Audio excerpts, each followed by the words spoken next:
আসসালামু আলাইকুম। ফিরোজ হোসেন বলছিলাম ডিজিটাল ইনফোর্স চ্যানেল থেকে। আপনি যদি নতুন হয়ে থাকেন এই চ্যানেলটি সাবস্ক্রাইব করতে পারেন। তো আমি বিলমাস স্যারের গতকালকের একটা ভিডিও আপনাদেরকে বাংলায় শোনাতে চাচ্ছি, আপনার মনোযোগ আকর্ষণ করছি। যদি ভিডিও দেখতে অনাগ্রহ কেউ থাকেন, মানে আগ্রহী নয়, তাহলে দয়া করে এখান থেকে স্কিপ করে চলে আসবেন। আপনার কোনো কথা বলার বা এখানে দেখার সময় নষ্ট করার কোনো প্রয়োজন নেই। তো বিলমাস স্যারের যে ভিডিওটা ছিল, সেই ভিডিওটার শিরোনাম বাংলায় পড়লে এরকম হয়: অ্যালগরিদম পরিবর্তনের ধাক্কাও একজনের উদ্যোক্তার পুনরুত্থানের গল্প। তো শুরুতে তিনি বলতেছিলেন যে ধরা যাক এক রাতের মধ্যে কোনো ডিজিটাল প্ল্যাটফর্মের অ্যালগরিদম পরিবর্তন হয়ে গেল। এটি নতুন কিছু নয়, তবে এবার পরিবর্তনটি ছিল ভয়াবহ। একজন উদ্যোক্তার মাসিক 6 অঙ্কের আয় মাত্র 72 ঘন্টার মধ্যে প্রায় সম্পূর্ণভাবে হারিয়ে যায়। বছরের পর বছর পরিশ্রম করে গড়ে তোলা তারই ই-কমার্স ব্যবসা মুহূর্তে যেন জনশূন্য এক শহরে পরিণত হয়। আকস্মিক বিপর্যয়। ঘটনাটি ঘটে কোনো পূর্ব সতর্কতা ছাড়াই। না ছিল কোনো নোটিশ, না আপিল করার সুযোগ, শুধু একটি স্বয়ংক্রিয় বার্তা: নীতিমালা লঙ্ঘনের কারণে আপনার অ্যাকাউন্ট স্থগিত করা হয়েছে। পরে জানা যায় প্রতিযোগী প্রতিষ্ঠান বট ব্যবহার করে তার পণ্যর বিরুদ্ধে গণহারে রিপোর্ট করেছিল। মানব সহায়তা বিভাগ বিষয়টি বুঝে ওঠার আগেই ক্ষতি হয়ে যায়। সাধারণ মানুষের সিদ্ধান্ত বনাম ভিন্ন এক পথ। এমন পরিস্থিতিতে বেশিরভাগ মানুষ ব্যবসা বন্ধ করে নিরাপদ পেশায় চলে যেত, হয়তো কোনো চাকরি বা পরামর্শ হিসেবে নতুন জীবন শুরু করত। কিন্তু এই প্রতিষ্ঠাতা ভিন্ন সিদ্ধান্ত নেন। পরের দিন সকালে তিনি শান্তভাবে একটি খালি স্প্রেডশিট খুলে বসেন। কোনো রাগ নয়, কোনো মামলা করার হুমকি নয়, শুধু নিরপেক্ষ বিশ্লেষণ। তিনি মূল্যায়ন করেন বিদ্যমান সরবরাহকারী সম্পর্ক, গ্রাহকদের ইমেল তালিকা, গ্রাহকের কেন তার পণ্য ভালোবাসত সেই গভীর বোঝাপড়া। নতুন করে শুরু করার কঠিন যে বাস্তবতা, সেই সম্পর্কে তিনি বলতেছিলেন, নতুনভাবে শুরু করা মোটেও রোমান্টিক ছিল না, বরং ছিল অপমানজনক ও কঠিন। পুরনো গ্রাহকরা জানতে চাইছিলেন তিনি কি ব্যবসা বন্ধ করে দিয়েছেন। গুদাম ভাড়ার বিষয়ে বাড়িওয়ালা উদ্বিগ্ন। ব্যবসায়িক অংশীদারও এটিকে হয়তো একটি সতর্ক সংকেত মনে করেছিলেন। তবুও তিনি থামেননি। প্রকৃত মিশনের উপলব্ধি। এই উদ্যোক্তা একটি গুরুত্বপূর্ণ বিষয় বুঝেছিলেন। তার লক্ষ্য কখনোই শুধু একটি সফল অনলাইন দোকান তৈরি করা ছিল না।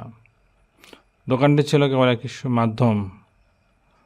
আসল মিশন ছিল নিজ দেশের ব্যবহারকারীদের বৈশ্বিক বাজারের সঙ্গে যুক্ত করা, বিলুপ্ত প্রায় দক্ষতা ও কৌশল সংরক্ষণ করা। প্রকৃত মিশনের উপলব্ধি, এই টপিকে যে দুটা পয়েন্ট এখানে উল্লেখযোগ্য, সেখানে হচ্ছে তার মিশনটা ছিল, যে গল্পটা বিল মাস্ট করতেছেন সেটা মিলে যাচ্ছে সব কিছুই। সেখানে দুটো পয়েন্ট তিনি বলতেছিলেন যে মিশনের উপলব্ধি: নিজ দেশের ব্যবহারকারীদের বৈশ্বিক বাজারের সঙ্গে যুক্ত করলেন এবং বিলুপ্ত প্রায় দক্ষতা ও কৌশল সংরক্ষণ করলেন। অ্যালগরিদমের সেই মিশন মুছে ফেলতে পারে না, প্রতিযোগী সেটি চুরি করতে পারে না। তিনি ব্যর্থতার নতুন একটা সংজ্ঞা আবিষ্কার করলেন: শূন্যর কাছাকাছি থাকা অবস্থা থেকে আবার শুরু করার মানে কি। এর অর্থ হলো, দুটা পয়েন্টে তিনি বলতেছিলেন, নিজের পরিচয়কে ফলাফলের সঙ্গে না জড়ানো, নিজেকে ব্যর্থ ব্যবসায়ী নয়, বরং একটি মিশনের রক্ষক হিসেবে দেখা। তিনি বুঝেছিলেন যখন ব্যক্তিগত সাফল্যের চেয়ে বড় কোনো উদ্দেশ্য সেবা করা যায়, তখন বাধাগুলো পরিচয় সংকট নয়, শুধু সমাধানযোগ্য সমস্যা হয়ে দাঁড়ায়। স্থিতিস্থাপকতার প্রকৃত অর্থ রিসাইলেন্স।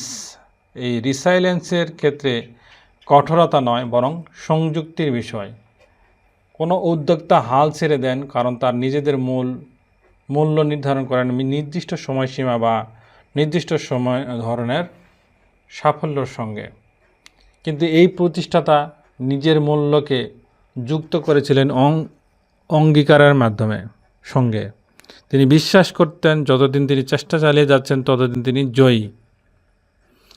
কৌশলগত পুনর্গঠনের ক্ষেত্রে ওরিয়েন্টেশন সাময়িক কৌশলবিদরা যাকে ওরিয়েন্টেশন বলেন,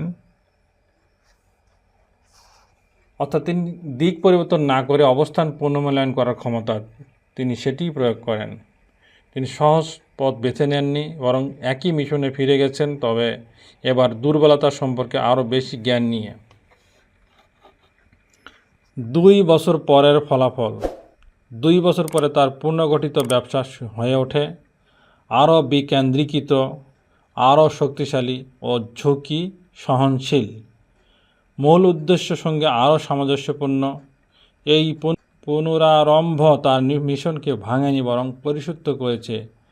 উপসংহার, আমরা এটার একটা উপসংহার টানব এই ভিডিওর বার্তা থেকে। একটি উদ্যোগের সবচেয়ে বেশ গুরুত্বপূর্ণ সম্পদ পণ্য, নেটওয়ার্ক বা ব্র্যান্ড নয়, সবচেয়ে গুরুত্বপূর্ণ হলো সেই মানুষটি যিনি সিদ্ধান্ত নিয়েছেন।